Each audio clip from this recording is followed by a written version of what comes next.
Hi, I'm Sonia Brotherton. Welcome to Equivolve Coaching. In today's video, we're going to clean some bridles.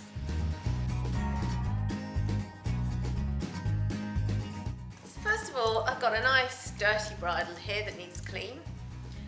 This is a snaffle bridle. I'm going to talk to you about the parts of the bridle. So we've got the reins, and they're attached to the bit, loose ring snaffle bit. This is the headpiece, or otherwise known as the head stall. This goes over the horse's head behind his ears. And this is the brow band, nice sparkly bit of diamante. Then we've got the noseband. In this case it's a flash noseband, so it's got a cavesson piece here and a flash. This has got a pullback mechanism to do it up, but I'm always very careful not to pull that too tight. I do like to still allow the horse a bit of room under the noseband so that he can chew on the bit. So then we've got the cheek pieces that attach the bit to the headpiece, and this long piece here is called the throat lash, or the throat latch, and that does up there. First things first, whenever I get off the horse I always clean the bit. It's a lot easier to wash the bit straight after you've ridden and get rid of any chewed up grass, hay or anything else, slobber. Lovely. Dump the bit into the water, give it a good wash off. If you really want to get your bits clean, you could soak them in some vinegar or in some baking soda. They've got natural antibacterial properties as well. Now it's essential that you use a damp sponge, not a wet sponge. So make sure you really squeeze any excess of water out. And then it's really important that you wipe every part of the leather work. We'll go through later about how to take the bridle apart, but in reality, on a daily basis, we don't take the bridles apart. They're all cleaned very well every day. And if you missed 1 millimetre of it today, the chances of you missing the same millimetre tomorrow are near zero.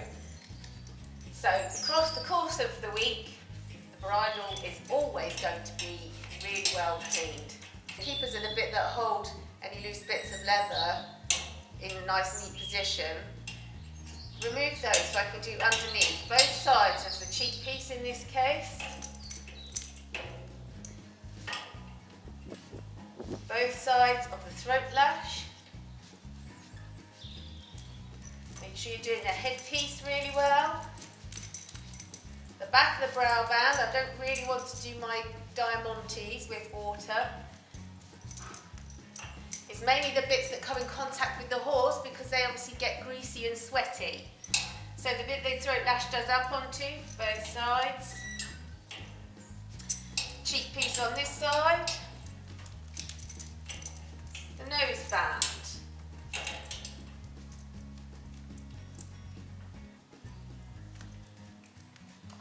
Get into every little nook and cranny.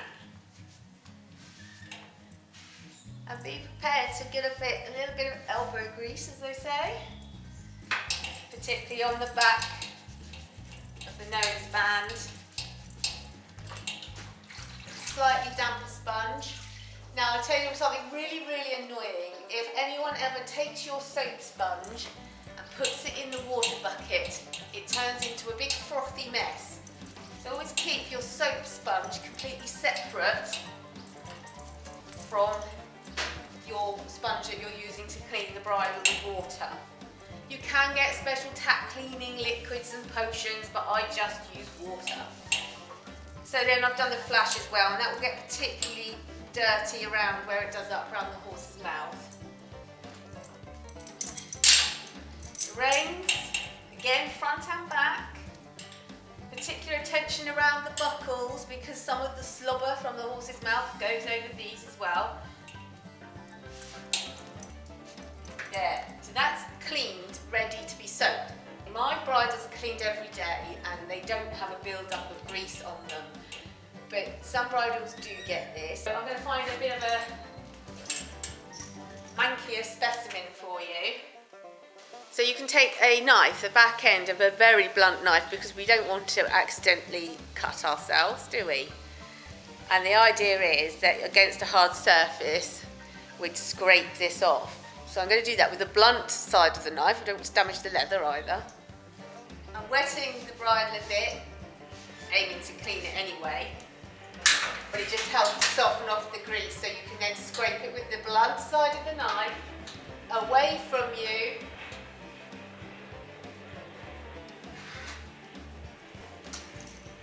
And there you can see a build-up of grease that we've just removed from the bridle.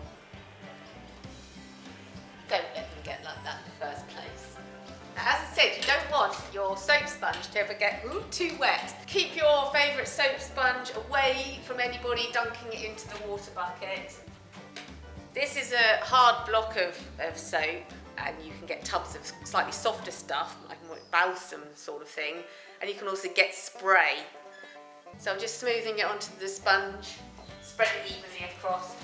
And because we know we're confident that we've cleaned this bridle really well already, and that it's not got any dirt and grease on it, we can now just give it a good wiping over with the soap. I'm aiming to get into the loops around the bit there, under any bits, back of the noseband, and the leather work above and below. I'm not going over the painting too much with the soap because it makes it look a bit greasy. And I'm very methodical, so I always know exactly which bits I've already done. I don't end up faffing around and wasting time going back over the same bit again. This bridle has now been soaped. The important bit coming up now is how to hang the bridle away. So you'll make sure there's no twists in your reins. And this is really important. Watch carefully. Reins over your wrist. Get your throat lash. Take it around the front of the bridle. Be very careful not to drop your nice clean reins on the ground. Bring the throat lash through the reins. Now take it around the front of the bridle one more time and secure it on the throat lash. Tuck in all your loose bits. Make sure your keepers are all tucked in, because we undid them, of course, to clean behind the bits of leather there. When you put this on tomorrow, you're going to want it to be all done up properly. Same on the noseband. Keepers on. Now the next thing we're going to do is wrap the noseband. I've taken it around the bridle on the outside. When you put it on the horse, of course, it goes under the cheek pieces, but for putting the bridle away clean, it goes outside the cheek pieces, and I go round again and just secure it in a keeper. You can do up the buckle, same with the flash noseband. I'm going to wrap it around and tuck it into the keeper. This bridle will be hung away now, clean. You'll notice the way I did the throat lash up means that you're left with this really nice crisscross effect, and the bridle's put away like that. It's easier when you've got the ones that are more like a balsam, creamy balsam, or even a spray. Now I used to have about 10 bridles hanging up to clean, and I'd clean them all like I've just done, and then hang them up on the bridle hook and cover the bits up. Obviously, you don't want soap on the bits. Spray the bridles with the soap and then just wipe it over. But I haven't got any of the spray now, so we're going to do a similar thing but with a soap sponge. And you can have 2 sponges.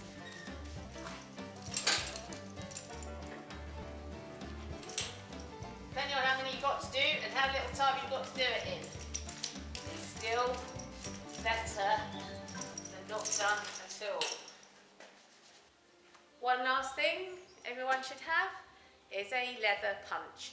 So if you do need to make any extra holes to make your fit of your bridle improved, various different size holes it will make, so really fine small holes if you're putting something in, say the throat lash, right up to a big chunky hole if you're going into a stirrup leather, for example. Everyone should have a leather hole punch.